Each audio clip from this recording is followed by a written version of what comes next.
All right, guys, welcome back to another episode of Fourth Awakening. Today we're going to be taking a look at the season 2, episode 1 episode of Black Mirror. Be right back. So, Scott, you want to take it away for us?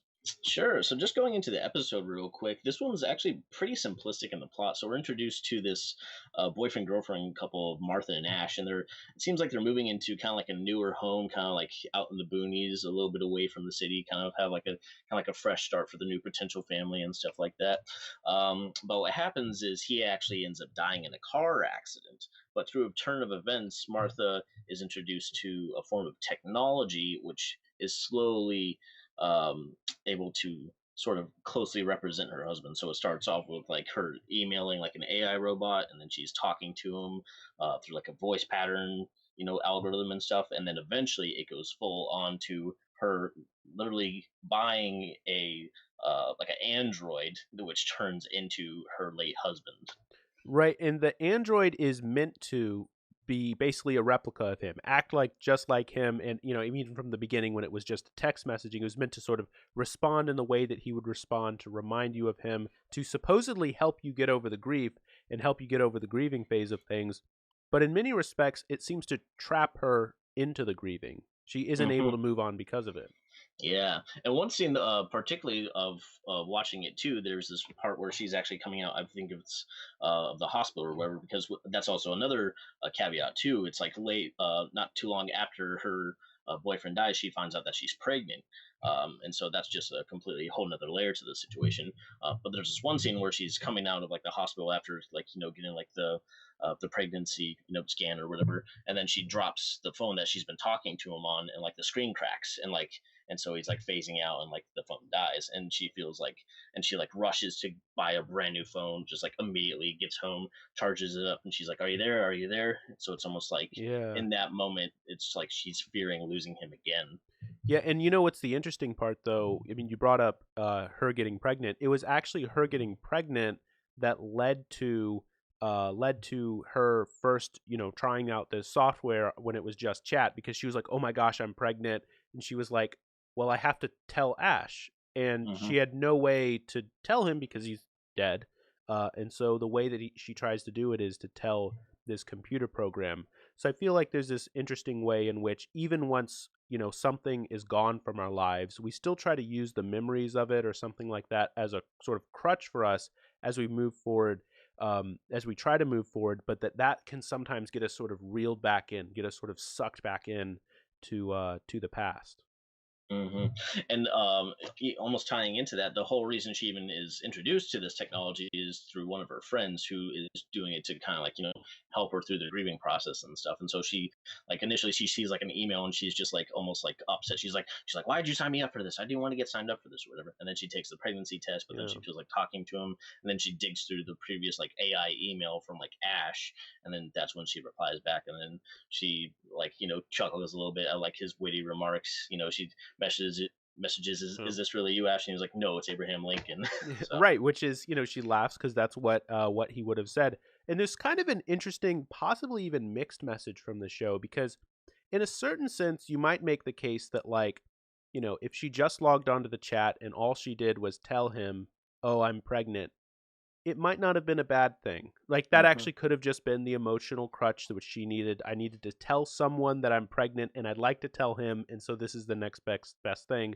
And if she Hmm. was able to stop it there, it might not have been uh really been a problem, but she wasn't able to. Like, once you open that up, once you start the app, you can't really go back. You Yeah. keep moving forward, you keep progressing, you go from just chat to voice to then, you pay for this incredibly expensive android to literally just be him. Hmm. And that's what's interesting too, that I didn't even really consider the first time I watched this video, is almost how like really like what's the end purpose of this. It's almost kind of like extrapolating money from grieving widows or whatever into like buying an android. Of course, that's probably not the only clientele that whatever the company is making these androids has, but it is interesting how it definitely is sort of kind of like a soft form of manipulation in that sense. Yeah, like when he says, if you're liking this, there is another stage to this. It made me feel like it was taking advantage of Yeah, her like you in said, a a deeper certain level, way. and he did the whole thing of like, it costs a lot, like you don't have to do it, but it's an option on the table. So, and then like she Yeah. immediately buys it as soon as she Right. finds out it's like a thing. So, Yeah, so it's I mean it's really crazy there. Now the interesting thing though that I think that I think we were both sort of surprised by when we watched this is how at the end um she keeps him in the attic. So if you don't know what happened was they she was going to end it all with him. She was going to have him jump off this lover's leap or whatever and kill, like get done with it forever. And at first he's like, "Sure, yeah, I'll do it." Then she responds back by saying, "See, you're not like him because he would beg not to." And so he starts begging, he starts crying like, "Oh no, don't make me do this." And she can't do it. She can't at the end of the day get rid of him because he's doing this. And so we see at the end, the final shot of the show of this episode is him up in the attic. And the surprising thing is her daughter likes him. They seem like they're friends. They relate to each other. And so there's this almost weird sense where it's like maybe it's okay to keep some aspect of our memories if they're sort of apportioned correctly. They're placed mhm. where they should be, up in the attic, I guess. And sometimes on occasion it's okay to visit that attic. I don't know. What do you feel about that, Scott? Yeah, well, even during that scene too, it's like it seems to be like almost kind of like a separation type thing, where like she's only allowed to see like her dad, quote unquote, on like the weekends when she Right, can like go up to the attic and play with him, be with him or whatever. But since it's her birthday, she asked her mom if right. she can go up to the attic and stuff.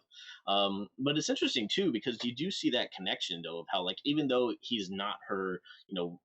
Flesh and blood biological father, he's still like clearly like a friend and like another parental figure in her life that she values too. And like, what does she even do? She brings up like a piece of cake up to him, Yeah. almost kind of as like a gift to him, even though he can't eat. And she said like, well, I brought you this cake, but I know you can't eat it, so I just wanted an extra piece to myself. And he says, oh, devious. Yeah. Oh, And so devious. yeah, and so but yeah, it is trippy though because like clearly like he's not the Ash that she is used to, but at Yeah. the same time he does have the potential to almost be everything to the girl as well. And but you know what's particularly interesting about that, which is that you know when you remember someone, when you remember something that isn't anymore, you have to get rid of it for whatever, like literally whatever it is. You only remember a certain aspect of it. So in a certain Mm, sense, the fact that this android is is an imperfect representation of Ash is a great mirror for how we are in our own lives when we lose something, whether that's a person, a relationship, or like like an old house. You move away from your old home and you kind of have these nostalgic memories. In yeah. some sense, it's inaccurate. And when you really start exploring those nostalgic memories for whatever it is, maybe your old car or whatever, old times in high school or college, it's always inaccurate. It's an improper, incomplete picture of it, and it's never really adequate when you start exploring it and when you really start thinking about it. You're like, actually, that isn't really how it was. And it's only when you learn to separate those things out in your day to day life that that the moving on, the ending of the grief process really happens. I don't know. That's how I feel. What did you Yeah. take? Well, it's a paradoxical thing too because like what is the main imperfection that this android Ash has compared to her other Ash? It's his rebellion, which is a form of imperfection in a way. Some might Right. say. Yeah. And so that's an interesting thing. It's like, do you really want someone who's like completely polished and like does everything you want to do all the time? Like, no. Like, there's no conflict there. There's no like sharpening of like iron sharpening iron. And so I think that's another thing that this kind of sheds light on. It's like, do you really want like the perfect partner out there? Because like essentially, like he kind of is like he doesn't need to sleep, he doesn't need to eat. Like he's apparently great in bed. In like one of the scenes that we see, and like he can Right. like search anything or offers like freely offers to like do whatever the hell around the house. Like, do you want me to make breakfast or something the real Ash would never offer to do? It seems like, but like she doesn't want that. She doesn't want this perfect a droid boyfriend. She wants something real. She wants Ash back. Right, and it's only through the fact, as you were pointing out, it's only through those imperfections which Ash had that made him perfect, ironically. Yeah. And I think, it's a lesson for ourselves in our own memories, which is that when we think back on something nostalgic and we remember only the good times, it's almost a sense in which, the very nostalgic, right? Like if we actually had only those nostalgic, only those good times, it wouldn't have been any good anyway. And so Yeah. And we remembering see, those and, bad and we times see is actually important. Yeah, and we see that too with the I think the picture of the child, of like how it's either a photo of him or his brother smiling, and so she initially says, "Oh, this is such a sweet picture," but earlier in the episode, the real Ash talks about how like, "Oh, that Right. was actually like a terrible day, like with it's pretty much like a forced smile, like that wasn't a good photo." But then the android Ash is like, "Oh, this is such a fun photo," and so Right, just right. right But there. and it showed how he's remembering it incorrectly, and now she knows, and so it's kind of an interesting comparison there. Hmm. Yeah. So anyway, damn it. Is it, you want to add anything else, or is that I'm pretty good, I think so.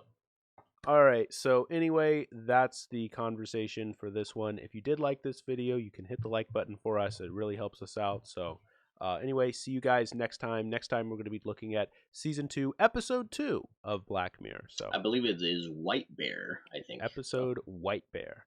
All right. See you guys in the next one. Peace.